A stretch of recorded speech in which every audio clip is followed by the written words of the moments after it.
안녕하세요. 행복씨앗입니다. 오늘도 시장을 정리하면서 하루를 마무리하는 시간을 가져볼까 합니다. 오늘 우리 시장은 코스피도 코스닥도 상승 마감했습니다. 코스피는 0.3%, 그리고 코스닥은 0.59% 상승 마감했습니다. 시장 수급을 들여다보면 코스피에서는 외국인하고 기관들이 동시에 순매수했고, 그리고 코스닥에서는 기관들만 순매수를 했습니다. 현재 시장에서는 이제 긴축이 끝났고 또 내년부터는 금리가 인하될 거라는 이런 이야기들이 많이 나오고 있습니다. 그 구체적인 시기에 대해서 이제 월스트리트에서는 하나씩 이야기가 나오고 있는데, 어떤 사람들은 내년 3월부터 연준이 기준금리를 인하할 거다 이렇게 전망하는 사람들도 있고, 또 어떤 사람들은 내년 6월부터 기준금리 인하를 할 것이다 이렇게 전망하는 사람들도 있습니다. 그 인하 폭에 대해서도 한 1% 정도 수준에서 인하하지 않을까 이렇게 생각하는 사람들도 있고, 그보다 좀 더 하지 않을까 이렇게 이야기하는 사람들도 있습니다. 그러니까 이런 이야기를 하는 사람들이 자꾸 나온다고 하는 것은 이제 정말로 긴축이 끝났다, 정말로 이제 막바지 왔다 이런 것을 뜻한다 볼 수가 있겠죠. 따라서 뭐 우리 같은 경우는 뭐 긴축 핑계로 인해서 시장이 좀 조정이 될 때 추가 매수 기회로 삼는 게 훨씬 더 유리하다 볼 수가 있겠습니다. 시장 수급을 들여다보면은 오늘은 전기전자부터 시작해서 의약품 이런 업종 세력들이 순매수를 했습니다. 업종별로 보면은 대형주하고 소형주인데, 대형주 쪽은 뭐 이렇게 금융투자가 좀 많이 매수했고요. 실제로는 이 소형주 쪽으로 외국인들이 좀 매수했다 이렇게 볼 수가 있겠습니다. 그런데 멀리 보게 되면은 뭐 이것도 저것도 다 오르겠죠. 그런데 그 오르는 과정에 지난번에도 말씀드린 것처럼 주식시장으로 일단 돈이 들어온다면 이게 주식시장의 전체 종목이라고 하면은 모든 종목을 다 살 수는 없잖아요. 그러면은 분명히 옥석을 가리게 될 겁니다. 그러면은 뭐 옥석을 가리는 데 있어서 가장 좋은 것은 바로 기업 실적이 괜찮은 종목들을 좀 뽑아내는 게 되겠지요.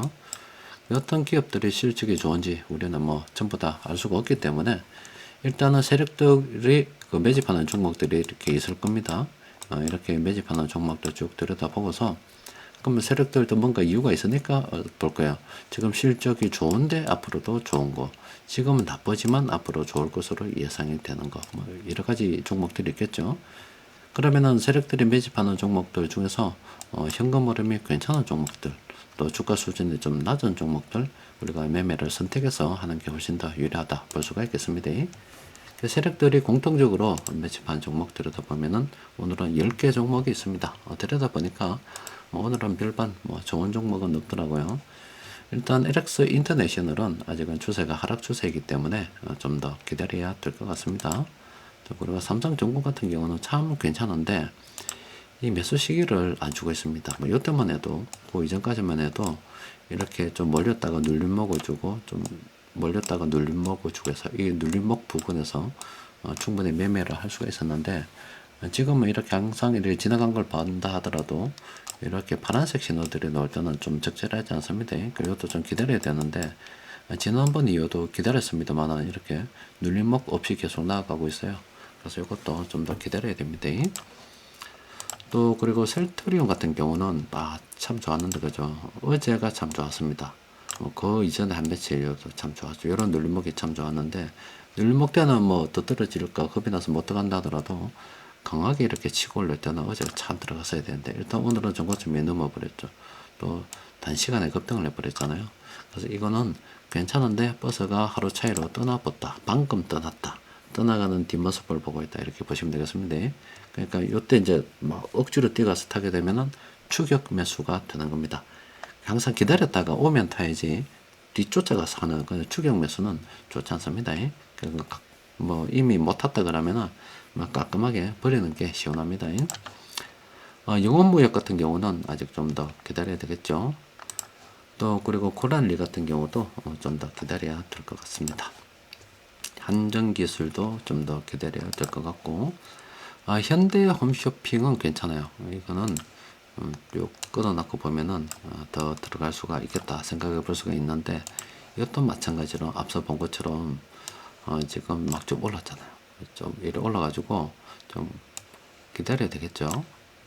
삼성증권처럼 이렇게 해서 좀 내려앉아서 눌림목을 줄 때 들어가는 게 참 좋습니다. 그 눌림목이 안 주면 그냥 보내버리고, 주면 들어가는 겁니다. 그러면 아직 시간적인 여유가 좀 있겠죠.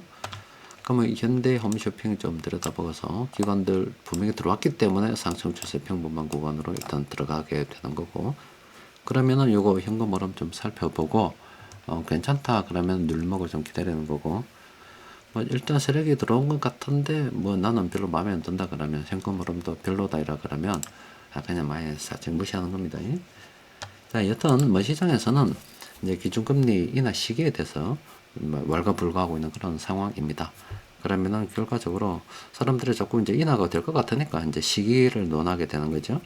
그럼 우리는 뭐 세력들이 매집하고 있는 종목들 계속 매수를 하고, 또 그중에서 분명히 세력들도 시장에 있는 종목 전부 다 살 수가 없기 때문에 좀 역량을 몇 종목으로 집중할 거다 이 말이에요. 그러면은 분명히 실적이 될 가능성이 크기 때문에 그쪽으로 우리가 좀 집중을 해서 현금 흐름이라든지 여러 가지 기업 업황 좀 정리해 보는 게 좋겠습니다. 자, 오늘은 여기까지 정리하도록 하겠습니다. 이상입니다.